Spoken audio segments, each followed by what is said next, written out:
منيرا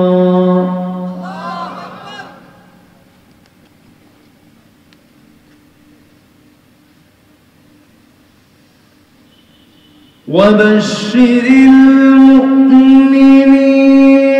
بأن لهم من الله فضلا كبيرا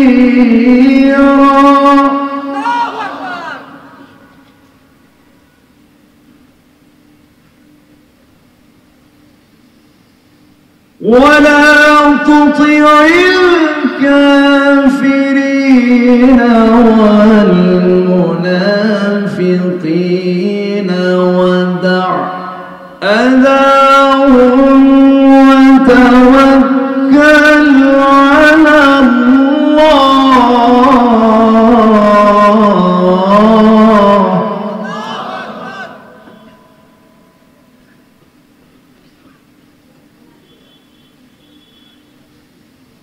ودع أذاهم وتوكل على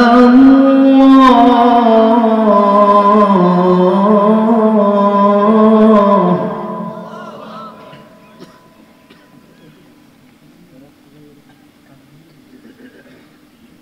وكفى بالله وكيلا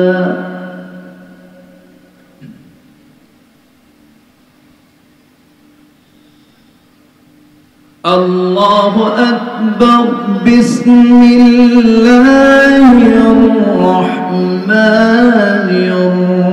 الرحيم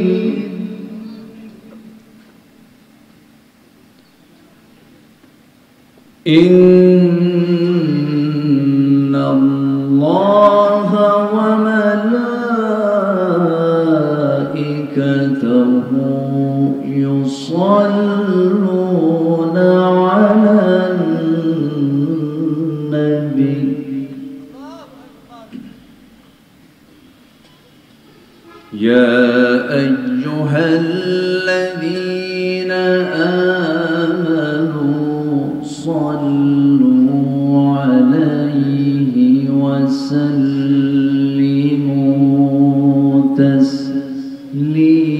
تسليما اللهم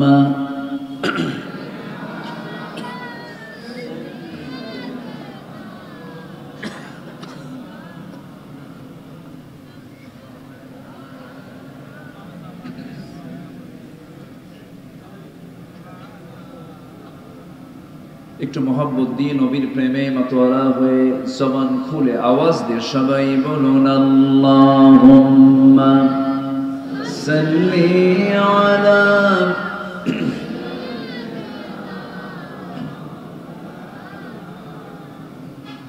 ওয়া আলা আলি সাইয়্যিদিনা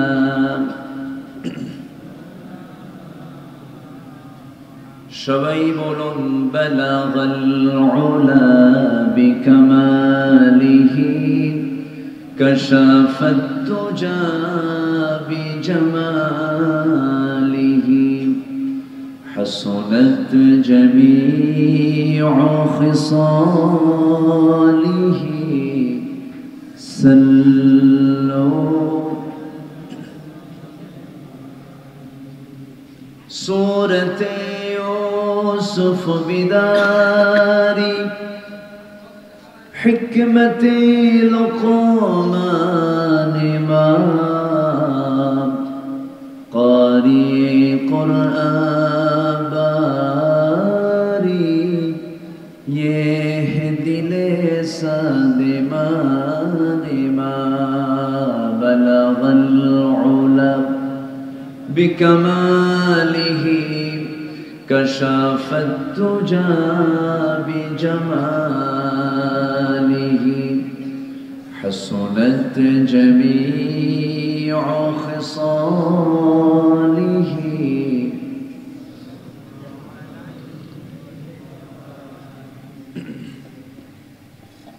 রাজশাহী অঞ্চলের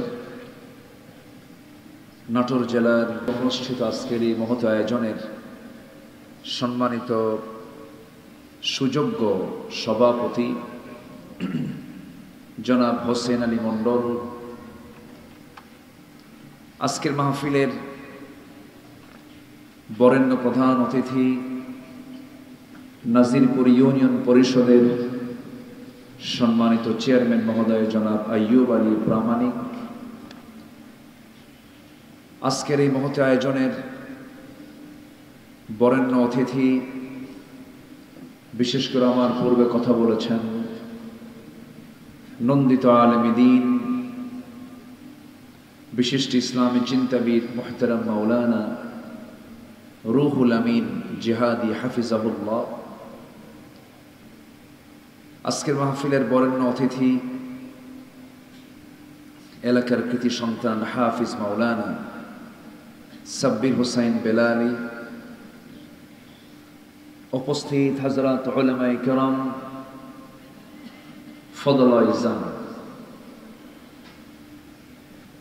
সুশীল সমাজ, জাতির শ্রেষ্ঠ সন্তান শিক্ষক মণ্ডলী, জাতির বিবেক সাংবাদিক বৃন্দ, সামনে উপস্থিত দূরে কাছের বিভিন্ন স্থান থেকে ছুটে আসা কালেমার ঝান্ডাবাহী, তাওহীদের পতাকাবাহী, দ্বীন ইসলামের নর শারদুল বীর মুজাহিদ, প্রাণ প্রিয় সম্মানিত দ্বীনী ভাইরা, আড়ালে বসে আছেন শ্রদ্ধেয়া সম্মানিতা মা বোনেরা।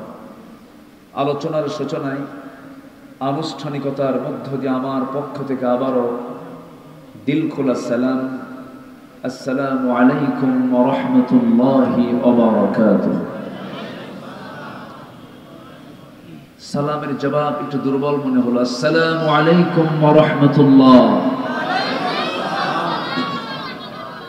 সবাই কেমন আছেন? আমাকে উল্টো প্রশ্ন করলেন। আল্লাহ তাআলা আমাকে আপনার মতোই রেখেছেন, বলি আলহামদুলিল্লাহ। এই ফ্যানটা কি বন্ধ করে দেয় না? ফ্যানটা বন্ধ করে দেয়, অফ করে দেয়। মহান রব্বুল আলামিনের শুকরিয়া। একদম অফ করে দেন, আওয়াজ হয়তো অফ। মহান রব্বুল আলামিনের অশেষ শুকরিয়া, যিনি আমাকে আপনাকে অসংখ্য লোকের মাঝ থেকে বাছাই করে পৃথিবীর শ্রেষ্ঠ জায়গা কোরআনের বৈঠকে, দ্বীনের আলোচনার মজলিসে আসার বসার তৌফিক দিয়েছেন। শুকর আদায় করছি মুহাব্বাতান, জোরালো কণ্ঠে বলে উঠছি আলহামদুলিল্লাহ। আবারও বলছি আলহামদুলিল্লাহ। চিৎকার মেরে বলছি আল্লাহুম্মা ইন্নী আসআলুকা আল হুদা ওয়াত তুকা ওয়াল আফাফা ওয়াল গিনা। সবাই বলি আল্লাহুম্মা লাকা আসলামতু ওয়া বিকা আমানতু ওয়া আলাইকা তাওয়াক্কালতু ওয়া ইলাইকা আনাবতু ওয়া বিকা খাসাতু। আমরা আল্লাহ তাআলা শুকর আদায় করে নিলাম। সম্মানিত হাজিরিন, আমার আগের যিনি মেহমান ছিলেন, অনেক তেজোদ্দীপ্ত হৃদয়গ্রাহী আগুন ঝরানো বক্তৃতা তিনি দিয়েছেন। ইকামতে দ্বীনের উপরে যথেষ্ট আলোচনা তিনি করেছেন। আমি শেষ ক্লাসে এসে কিছু ভাঙ্গাচূড়া কথা বলতে চাচ্ছি। আমাকে সময় দেওয়া যাবে তো ইনশাআল্লাহ? সবাই সময় দিতে রাজি আছি তো? জোরে বলি ইনশাআল্লাহ। আল্লাহ কবুল করুন, আল্লাহ কবুল করুন। সম্মানিত হাজিরিন,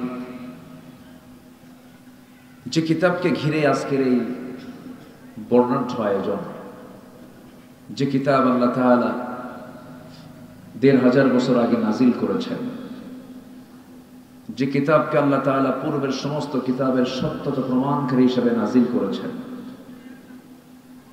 যে কিতাব নাজিল হয়েছে সব কিতাবের শেষে, যেদিন পৃথিবীতে প্রথম মানুষ আসেন, আল্লাহ তাআলা তাকে নবী করে দুনিয়াতে পাঠিয়েছেন। প্রথম মানুষ, প্রথম নবী, প্রথম বিজ্ঞানী যিনি দুনিয়াতে এসেছেন খালি হাতে না কিতাব নিয়ে? তার হাতে আল্লাহ তাআলা কিতাব দিয়েছিলেন।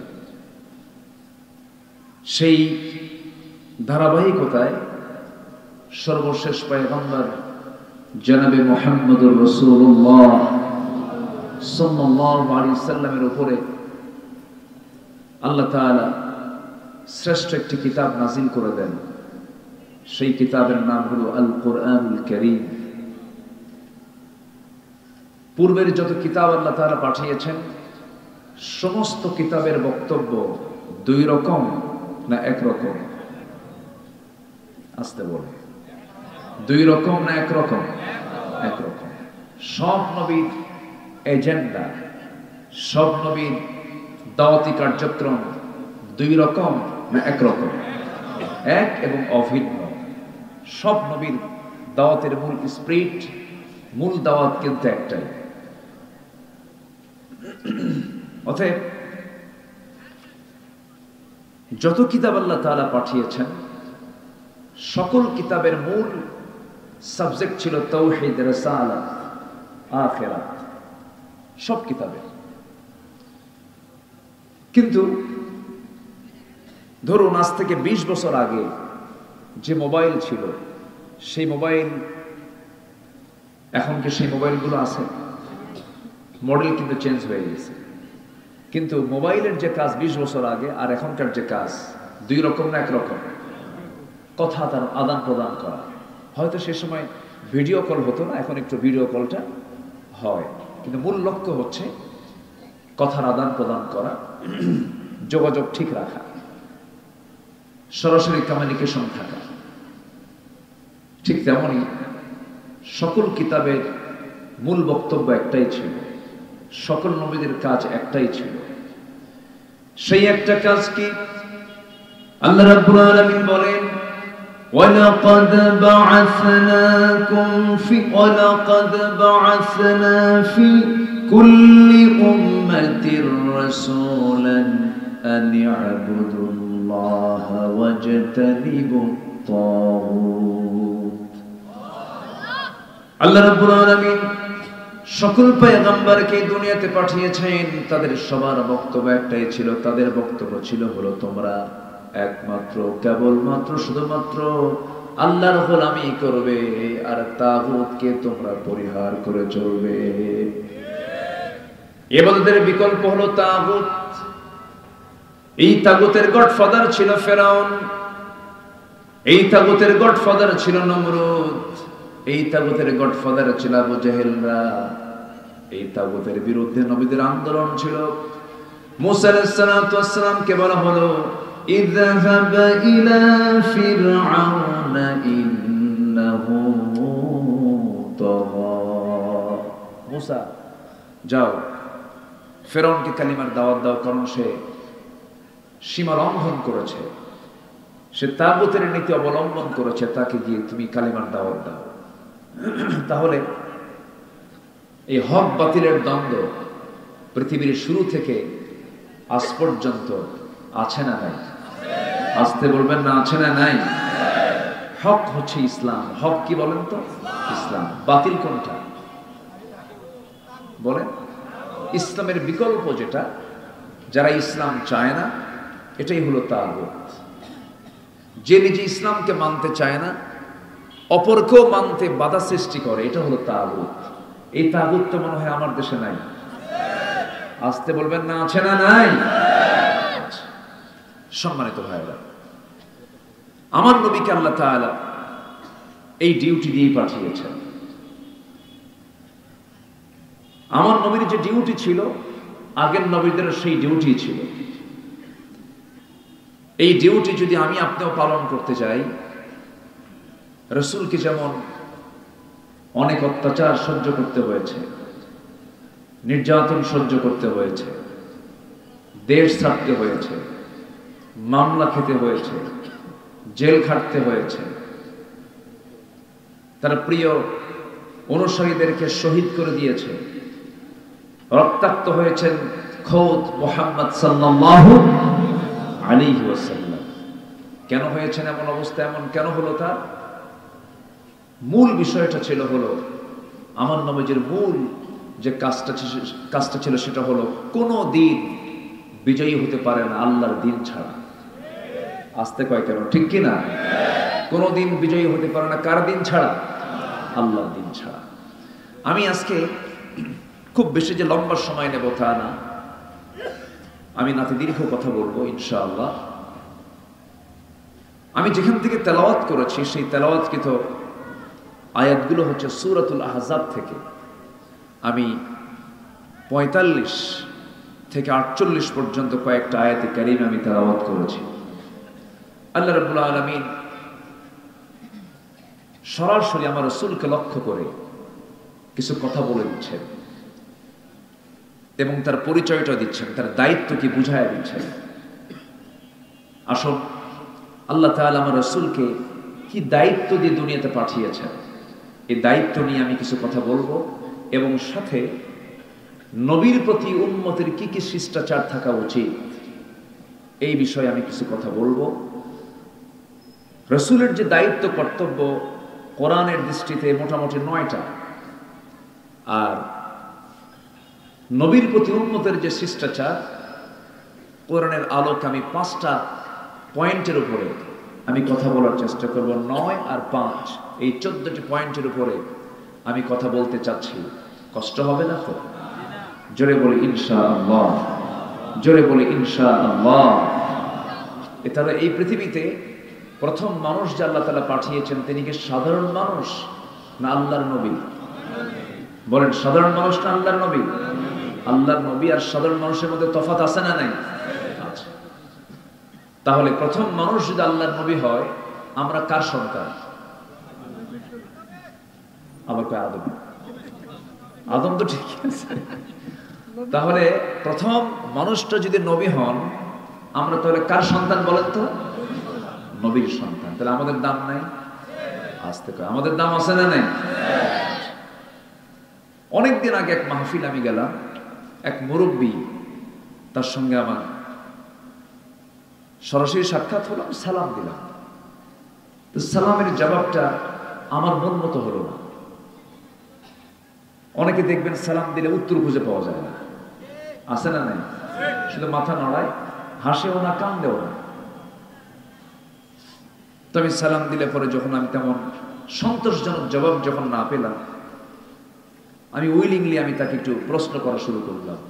না, এতেও কোনো সারা শব্দ না, আমি চুপ করে থাকলাম। এক পর্যায়ে আমি একটু বলেই ফেললাম, মুরব্বী আপনি তো কথা বলতেছেন না, তো আপনার পরিচয় একটু মেহরবানি করে বলবেন কি? উনি রেগে গিয়ে খেপে গিয়ে বলতেছে, আমি অমক পীরজাদা। তো আমি শুনলাম, ভালো, আমি পীরকে গালমন্দ করি না কখনো, আবার ভুল বুঝবেন না। উল্টা এখন উনি আমাকে প্রশ্ন করছেন, আপনি কে, আপনার পরিচয়? আমি বললাম, আমি হলাম নবীজাদা। উনি আমার দিকে বড় চোখে তাকায় আসছে। কি বললেন এটা আপনাকে? হ্যাঁ, আপনি যদি পীরের ছেলে, যদি আপনি পীরজাদা পরিচয় দিতে পারেন, আমি তো নবীজাদা, আমার বাপ নবী, আদম নবী, আমি তার সন্তান, আমি হলাম নবীজাদা। আমি কি ভুল কিছু বলছি? ভুল কিছু বলছি আমি? কিন্তু লাভটা কি? লাভ তো নাই। নবীর ছেলে হয়েও লাভ নাই, নবীর বাবা হয়েও লাভ নাই, কুরাইশ বংশের জন্ম নিয়েও লাভ নাই, বংশগত কৌলিন্য দেখিয়ে কোনো লাভ হবে না। কারণ মহান রব্বুল আলামিন সুন্দর করে বলছেন, ইন্না খালাকনাকুম মিন যাকারিন ওয়া উনসা ওয়া জাআলনাকুম শুউবান ওয়া ক্বাবাইলা লিতাআরাফু ইন্না আকরামাকুম ইনদাল্লাহি আতকাকুম। আমি তোমাদেরকে এক নর এবং নারী থেকে সৃজন করেছি, সৃষ্টি করেছি। ওয়াজআলনাকুম শুউবান ওয়া ক্বাবাইলা লিতাআরাফু, এবং আমি তোমাদেরকে বিভিন্ন গোত্রে গোত্রে ভাগ করে দিয়েছি, শাখা প্রশাখা দিয়েছি, ভাষা বর্ণ ভিন্ন করে দিয়েছি, যেন তোমরা একে অপরকে চিনে নিতে পারো, চিনতে পারো। তবে হ্যাঁ, তোমাদের মধ্যে সেই বান্দা আমার কাছে সবচাইতে বেশি সম্মানিত, দামি, যে বান্দা আমি আল্লাহ আমাকে সবচাইতে বেশি ভয় করে, মহব্বত করে। জোরে বলি সুবহানাল্লাহ। তাই যদি না হয়, মুসলিম মিল্লাতের পিতা, জাতির পিতা ইব্রাহিম আলাইহিস সালাতু ওয়াস সালাম, যাকে আল্লাহ রাব্বুল আলামিন খলিল খেতাব দিয়েছেন, খলিলুল্লাহ, এত বড় পয়গম্বরের বাপটাও জান্নাতি না জাহান্নামী? আস্তে কয়, জান্নাতি না জাহান্নামী? জাহান্নামী।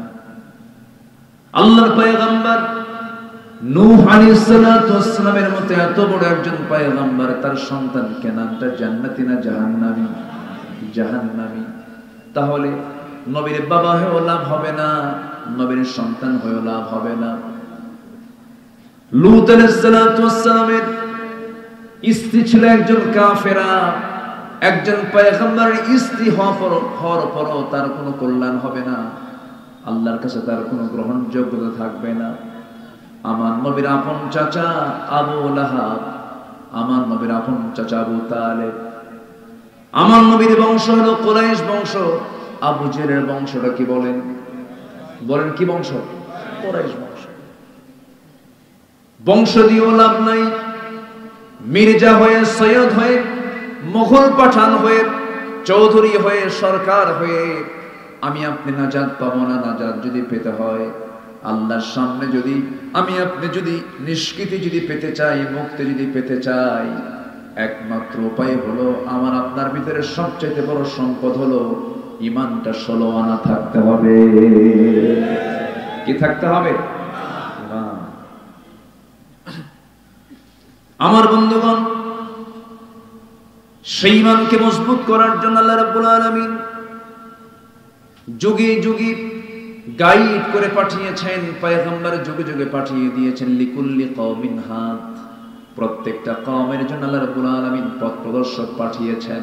এমন কোন কওম নাই যে কওমের কাছে আল্লাহ তাআলা নবী পাঠান নাই।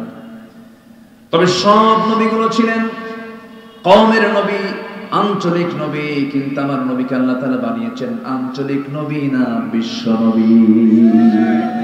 আল্লাহ রাব্বুল আলামিন সুন্দর করে বলছেন, তাবারাকাল্লাযী নাযালাল ফুরকানা আলা আবদিহি লিয়াকুনা লিল আলামিনা নাযীরা। জোরে বলুন আল্লাহু আকবার। আমার আল্লাহ তাআলা তার নিজের পরিচয়টা দিয়েছেন। প্রথম কোরআন খুললেই তার পরিচয়টা পেয়ে যায়। যারা পারেন ঠোঁট মিলিয়ে মিলে আমার সঙ্গে আওয়াজ দিয়ে দিয়ে বলেন, আলহামদুলিল্লাহি রাব্বিল আলামিন। আর আমার নবীর পরিচয় হলো, ওয়ামা আরসালনাকা ইল্লা রাহমাতাল লিল আলামিন। আমি হলাম রব্বুল আলামিন, গোটা বিশ্ব জগতের রব। আর আমার রাসূলকে আমি বানিয়ে দিয়েছি গোটা বিশ্ব জগতের জন্য রহমত। জোরে বলি সুবহানাল্লাহ। সব নবীকে আল্লাহ তাআলা সম্মান দিয়েছেন, মর্যাদা দিয়েছেন, কিন্তু সব নবীর উপরে মর্যাদা কোন নবীর? আমার নবী মুহাম্মদ সাল্লাল্লাহু আলাইহি ওয়াসাল্লামের মর্যাদা সবচাইতে বেশি। তার প্রমাণ হলো কোরআনের সাথে যাদের সম্পর্ক আছে, কম বেশি আমরা তো অনুধাবন করতে পারি, কোরআন পড়লেই টের পাওয়া যায়। সকল নবীকে আল্লাহ তাআলা ডাকের ধরনটা একরকম করেছেন, সকল নবীকে ডেকেছেন একরকম করে, আমার নবীকে ডাক দিয়েছেন ভিন্ন রকম করে। সম্মান সূচক শব্দ আমার নবীর সামনে যেমন ব্যবহার করা হয়েছে, এমন সম্মান করে অন্য কোন নবীকে ডাকা হয় নাই। ইয়া আদম উসকুন আনতা ওয়া যাওজুকাল জান্নাহ ওমা তিলকা বিয়ামিনিকা ইয়া মূসা ইয়া ইয়াহইয়া খুযিল কিতাবা বিকুওয়া। এরকম করে প্রত্যেক নবীকে ইয়া হরফে নিদা প্রয়োগ করে ডাকা হয়েছে। কিন্তু আমার নবীকে গোটা কোরআন আপনি শুরু থেকে শেষ পর্যন্ত পড়তে থাকেন, খুঁজতে থাকেন। আমার নবীকে ইয়া মুহাম্মদ বলে একটা বার আল্লাহ রাব্বুল আলামিন তাকে ডাকেন নাই। 4 জায়গা আমার নবীর নাম আল্লাহ তাআলা বলেছেন, কিন্তু গুণবাচক শব্দ প্রয়োগ করে তাকে ডাক দিয়েছেন মুহাম্মাদুর রাসূলুল্লাহি ওয়াল্লাযীনা মা'আহু আশিদ্দাউ আলাল কুফফারি রুহামাউ বাইনাহুম তারাহুম রুকআন সুজদান ইয়াবতাগুনা ফাদলান মিনাল্লাহি ওয়া রিদওয়ানা। জোরে বলুন আল্লাহু আকবার। আরেক জায়গায় বলছেন ওয়ামা মুহাম্মাদুন ইল্লা রাসূল قد خلت من قبله الرسل। এরকম করে আল্লাহ তাআলা তার নাম অত্যন্ত যত্নের সাথে সুন্দর করে ডাক দিয়েছেন। অন্য নবীর শানে এমন শব্দ প্রয়োগ হয় নাই, এমন করে ডাক সম্বোধন করা হয় নাই। আমার নবীকে আল্লাহ তাআলার নাম না ধরে ডাক দেন। এক জায়গায় বলছেন ইয়া আইয়ুহার রাসূল বাল্লিগ মা উনজিলা ইলাইক। সূরা হাজাবের যেখান থেকে আমি তেলাওয়াত করেছি আল্লাহ রাব্বুল আলামিন এখানে রাসূলকে ডাক দিচ্ছেন ইয়া মুহাম্মদ বলেও তো ডাকতে পারতেন। আল্লাহ তাআলা এখানে ডাক দিচ্ছেন কি ইয়া আইয়ুহান নাবিয়্যু ইন্না আরসালনাকা শাহিদান ওয়া মুবাশশিরান ওয়া নাযীরান ওয়া দা'iয়ান ইলাল্লাহি বিইذনিহি ওয়া সিরাজান মুনীরা। জোরে বলুন আল্লাহু আকবার। হে আমার নবী, হে আমার রাসূল, কি সুন্দর করে সম্মান সূচক শব্দ প্রয়োগ করে আল্লাহ রাব্বুল আলামিন তার রাসূলকে ডাক দিচ্ছেন। আমার রাসূলকে ডাক দিচ্ছেন আমি আপনাকে কি করেছি? শাহিদান, সাক্ষী হিসাবে, মুবাশশিরান, সুসংবাদদাতা হিসাবে, ওয়া নাযীরান, ভীতি প্রদর্শনকারী হিসেবে আমি আপনাকে দুনিয়াতে পাঠিয়ে দিয়েছি, এবং আমার নির্দেশে আপনি মানুষকে আল্লাহর পথে আহ্বানকারী হিসেবে আমি আপনাকে দুনিয়াতে পাঠিয়েছি, এবং প্রদীপ্ত আলো করে আমি আপনাকে দুনিয়াতে পাঠিয়েছি। জোরে বলুন সুবহানাল্লাহ। এখানে আমার নবীর নাম কয়েকটা আসলো। শাহিদ আমার নবীকে বলা হয়েছে, মুবাশশির আমার রাসূলকে বলা হয়েছে, নাযীর আমার রাসূলকে বলা হয়েছে। এই এলাকার নাম কি বলেন? কি বলেন? কি নাযীরপুর মানে কি? এলাকার লোকগুলো ভীতি প্রদর্শনকারী হবে কার পথে? কার পথে বলেন? আমার রাসূল নাযীর ছিলেন, এলাকার মানুষের নাযীর হবে। কি হবে? নাযীর হবে। নাযীর মানে হচ্ছে ভীতি প্রদর্শক, যারা আল্লাহর পথে মানুষকে ডাকে এবং জাহান্নামের ভয় দেখায়, আখিরাতের ভয় দেখায়, আখিরাতের পথে মানুষকে ডাকে। সতর্ককারী হিসাবে আল্লাহ তাআলা নাযীর শব্দটা রাসূলের শানে প্রয়োগ করেছেন, এবং আল্লাহ তাআলা তাকে বলেছেন আপনি হচ্ছেন একজন দাঈ, মানুষকে দাওয়াত দানকারী, আহ্বানকারী। এই সমস্ত গুণগুলো সব দিয়েছেন রাসূলকে। কে? আসতে বলবেন না, কে দিয়েছেন? সেই দাওয়াতি কাজকে আমাদের করার দরকার আছে না নাই? আজকের মাহফিল কি সেই দাওয়াতি কাজের কি একটা অংশ নয়? অংশ। এটা একটা দাওয়াতি কাজ, কিন্তু এই দাওয়াতি কাজগুলো অনেকের গায়ে জ্বালা পোড়া করে, অনেকে সহ্য করতে পারে না। অনেকে বলে কি যে মাহফিল করে লাভটা কি, যাত্রা দিয়া লাভ কি, আকাম কুকাম করে লাভ কি, বৈশাখের প্রথম দিন পহেলা বৈশাখে পান্তা খায়া লাভ কি? এগুলোতে কেউ কথা বলে না। সারা বছর পোলাও, কোরমা, বিরিয়ানি, জর্দা খাও, আর পহেলা বৈশাখে পান্তা খাও। সারা বছর গরিব মানুষ অভাবে পান্তা খায়, তুমি সে অভাবী লোকের সঙ্গে তামাশা করো, তাই না? ঠিক না? এগুলো তামাশা। মাঝে মাঝে আমাদের একটু অবকাশ নিতে হচ্ছে। একবার বিদ্যুৎ যাচ্ছে, আবার আসতেছে। এর আগের মেহমানও এরকম, ওই সময় বিদ্যুৎ আসছে গেছে। বিদ্যুৎ তো যায় না আসে, কি বলেন? মাঝে মাঝে দেখা করে একটু, না একটু উকি মেরে দিয়ে যায়। সম্মানিত ভাইয়েরা, আমার কথায় কারো কোনো কষ্ট হচ্ছে না তো? বলি আলহামদুলিল্লাহ। একটু মনোযোগ দিবেন।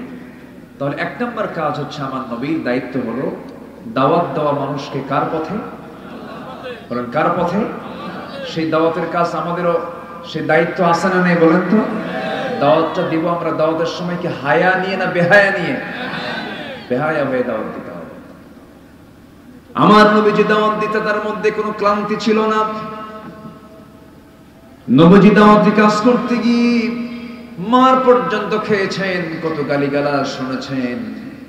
আমার নবীজিকে সবচেয়ে বেশি কষ্ট দিত যে আবু জেহেল। সে আবু জেহেলকে আমার রাসূল দাওয়াত সবচেয়ে কম দিয়েছেন না বেশি দিয়েছেন? এমন কোন টাইম নাই রাসূল তাকে দাওয়াত দেন নাই। দিনের আলোতে দিয়েছেন, রাতের আধারে দিয়েছেন, তার মধ্যে কোনো ক্লান্তি কাজ করতো না। দাওয়াতি কাজ এটা হচ্ছে ইমানদারের জীবনের এক নম্বর কাজ। এই দাওয়াতি কাজ আল্লাহ রাব্বুল আলামিন আরেক জায়গায় বলছেন, ওয়ামান আহসানু কওলাম মিম্মান দাআ ইলাল্লাহি ওয়া আমিলা সালিহান ওয়া ক্বালা ইন্নানি মিনাল মুসলিমিন। তার চাইতে উত্তম কথা কার হতে পারে? তার চাইতে উত্তম বচন আর কার হতে পারে যে মানুষকে আল্লাহর দিকে ডাকে এবং নিজে ভালো কাজ করে এবং বুক উঁচু করে বলে আমি একজন মুসলমান। আমি একজন কি? মুসলমান। আমার দেশের নাগরিক আছে মুসলমান পরিচয় দিতে লজ্জা পায়, কয় আমি একজন বাঙালি। আছে না নাই? মুসলমান পরিচয় দিতে লজ্জা পায়। অথচ আদম থেকে নিয়ে শুরু করি রাসূল পর্যন্ত সমস্ত পয়গম্বরদের পরিচয় ছিল, তারা সবাই কি ছিলেন বলেন? বলেন বলেন কি ছিলেন? মুসলমান ছিলেন। প্রত্যেকটা পয়গম্বরের পরিচয় হলো মুসলমান। আমরাও কি বলেন? মুসলমান। আমার পরিচয় দিব বুক উঁচু করে, আমরা কি বলেন?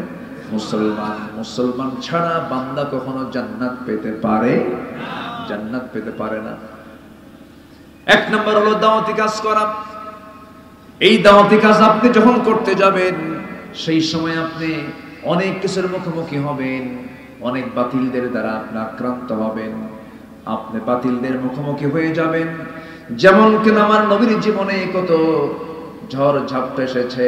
আমার নবীজি দাওয়াত দিতে গিয়ে ফুল পেয়েছেন না পাথর পেয়েছেন? ফুল পেয়েছেন না পাথর পেয়েছেন?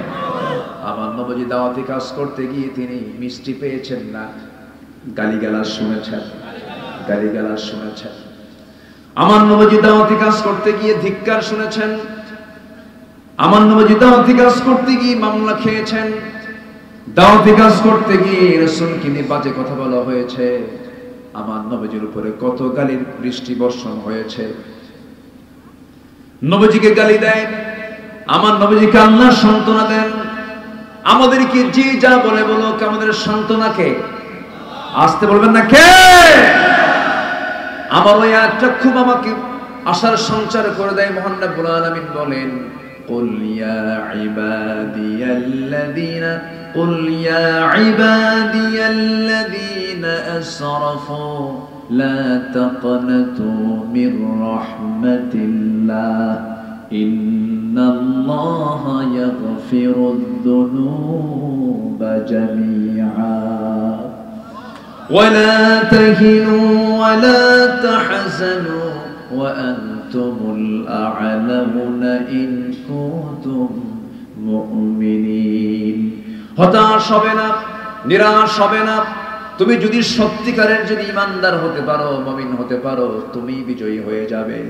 নূহ আলাইহিস সালাতু ওয়াস সালাম দাওয়াত দিয়েছেন শুধু দিনের বেলা নয়, ইন্নী দাআউতু কওমি লাইলান ওয়া নাহারা। ও আল্লাহ, আমি নূহ দিনে দাওয়াত দিয়েছি, রাতে দাওয়াত দিয়েছি। 1 বছর 2 বছর নয়, সবচেয়ে বেশি টাইম নিয়ে দাওয়াতি কাজ করেছেন পৃথিবীতে একজন নবী। সে নবীর নাম কি বলেন? নূহ আলাইহিস সালাতু ওয়াস সালাম 900 বছর দাওয়াত দিয়েছেন। কয়শো বছর বলেন? 900 বছর দাওয়াত দিয়েছেন, দিনে দিয়েছেন। দাআউতু কওমি লাইলান ওয়া নাহারা। ঘরে ঘরে দরজায় দরজায় গিয়ে কালিমার দাওয়াত দিয়েছেন, কিন্তু ফলাফল হলো কি? 900 বছরে কালিমা গ্রহণ করেছে মাত্র 80 থেকে 90 জন মানুষ। কিন্তু তার দাওয়াত কি বিফল ছিল না সফল ছিল? সফল ছিল। আপনি বিজয়ী হন অথবা হেরে যান, আপনার দাওয়াতি কাজ কখনো আল্লাহর কাছে ব্যর্থ হবে না। এই দাওয়াতি কাজের ফলাফল আল্লাহ আপনাকে উত্তম জান্নাত দিয়ে আপনাকে ধন্য করবেন। জোরে বলি সুবহানাল্লাহ। আমার বন্ধুগণ, নবীজির প্রথম কাজটাই ছিল দাওয়াতি কাজ করা। মক্কার দাঁড়ে দাঁড়ে ঘরে ঘরে গিয়ে কালিমার দাওয়াত দিলেন। তবে সবার আগে দাওয়াত দিয়েছেন তিনি বাইরে না ভিতরে। আস্তে কর, বাহিরে না ভিতরে দিয়েছেন। আগে ইনডোরে দিয়েছেন, ভিতরে আগে দিয়েছেন। কারণ কু আনফুসাকুম ওয়া আহলিকুম নারা, নিজে বাঁচো, তোমার পরিবারকে জাহান্নাম থেকে বাঁচাও। অনেকে দেখবেন বাইরে সালাম দেয়, বাড়িতে সালাম দেয় না। কিন্তু আগে সালাম দেওয়া দরকার কোথায়? বলেন কোথায় সালাম দেওয়া দরকার? বউকে যে সালাম দেওয়া লাগে অনেকে জানেই না। কথা কর নাকি বউরে সালাম মানুষ দেয়? আছে না নাই বলেন তো? বুঝেই না অনেকে। অনেকে মনে করে সালাম শুধু শিক্ষকদের জন্য, সালাম শুধু বাহিরের লোকের জন্য। বড় মানুষকে সম্মান জানিয়ে সালাম দিতে হয়। ভুল কথা, ভুল চিন্তা। এটা নমস্কারের ক্ষেত্রে হতে পারে, এটা গুড মর্নিং এর ক্ষেত্রে হতে পারে, গুড ইভিনিং এর ক্ষেত্রে হতে পারে, গুড আফটারনুনের ক্ষেত্রে হতে পারে। কিন্তু সালামটা এমন একটা অভিবাদন, সালাম এমন একটি দোয়া। সালাম নামটা কার? আসতে বলো না, সালাম নামটা কার? আবার সালাম মানে হলো রহমত, শান্তি বর্ষিত হোক। অর্থাৎ আল্লাহর পক্ষ থেকে ওই বান্দা কামনা করছে, আল্লাহর পক্ষ থেকে ওই বান্দা বলছে, ও বান্দা তোমার প্রতি আল্লাহর রহমত নাজিল হোক, শান্তি বর্ষিত হোক। অতএব শান্তি বর্ষণ করা আগে দরকার, বাইরে না ভিতরে। আজ থেকে বাইরে না ভিতরে। তাহলে সবাই কি বউকে সালাম দিবে? যারা বিয়ে করেন না তারা কি করবে? সবাই তো ইনশাল্লাহ কইলেন গার্লফ্রেন্ডকে দিলে যাবে। সেদিন একজন প্রশ্ন করতেছে, হুজুর শেষ রাতে যদি গার্লফ্রেন্ড আমাকে ফজরের সময় ডাকায় দেয়, এতে কি গুনাহ হবে? দেখছেন প্রশ্নের সাইজ দিয়ে মানে ডাক দেওয়ার কোনো লোক খুঁজে পায় না। বছর খানেক আগে আমি ফোন নিয়ে বসে আছি গাড়িতে, এক যুবক ফোন দিয়ে বলতেছে, হুজুর একটা প্রশ্ন আপনাকে। কি? 2 বছর যাবত একটা মেয়ে আমাকে খুব ভালোবাসে, আমিও তাকে খুব ভালোবাসি, ভালোবাসার আদান প্রদান হয়েছে আমাদের, খুব মহব্বত। কিন্তু হুজুর হঠাৎ করে মাস 2 আগে সে আমাকে ফাঁকি দিয়ে চলে গেছে, এতে কি তার গুনাহ হবে না হুজুর? কথা কি বুঝতেছেন আপনারা? তাহলে সালাম কি খারাপ জায়গায় দেব না ভালো জায়গায় দেব? সালাম আগে দিতে হবে বাইরে না ভিতরে? ভিতরে। অন্যের বউ না নিজের বউ? নিজের বউকে আগে সালাম দিতে। অন্যের বউকে, অন্যের বউকে দিলে ফিতনা। যেখানে ফিতনা আছে সেখানে সালাম দেওয়া যাবে না। আমার নবীজি নিজের পরিবারকে আগে সালাম দিয়ে ধন্য করতেন। আম্মা জান আয়েশা বলেন, আমি নবীর স্ত্রী ছিলাম, দীর্ঘদিনের ছোট ছিলাম, কিন্তু নবীজি আমাকে কখন আগে সালাম দিতেন আমি আয়েশা টের পেতাম না। ঘরের মধ্যে সালাম দিয়ে ঢুকবো আমরা, আল্লাহর কসম করে বলি, যে পরিবারে সালামের প্রচলন বেশি সেই পরিবারে কোনোদিন গন্ডগোল লাগবে না, স্বামী স্ত্রী দ্বন্দ্ব লাগবে না। অনেকে বহু ফায়সালা চায় আমাদের কাছে, বলে হুজুর বউটা ভালো হলো না, আমার বউ ভালো না। আবার মহিলা অনেকে বলে, প্রশ্ন করে, বিভিন্ন প্রশ্ন আমাদের এই টেবিলে জমা হয়, হুজুর আমার স্বামীটা দারুণ খারাপ। এই যে স্বামী স্ত্রীর মধ্যে যে দ্বন্দ্ব চলছে, যে দ্বন্দ্বগুলো হয়, এটা অন্যতম কারণ হলো একে অপরকে না মেনে নেওয়ার ক্ষেত্রে অন্যতম কারণ হলো ইসলামিক কালচারগুলোকে না ফলো করা।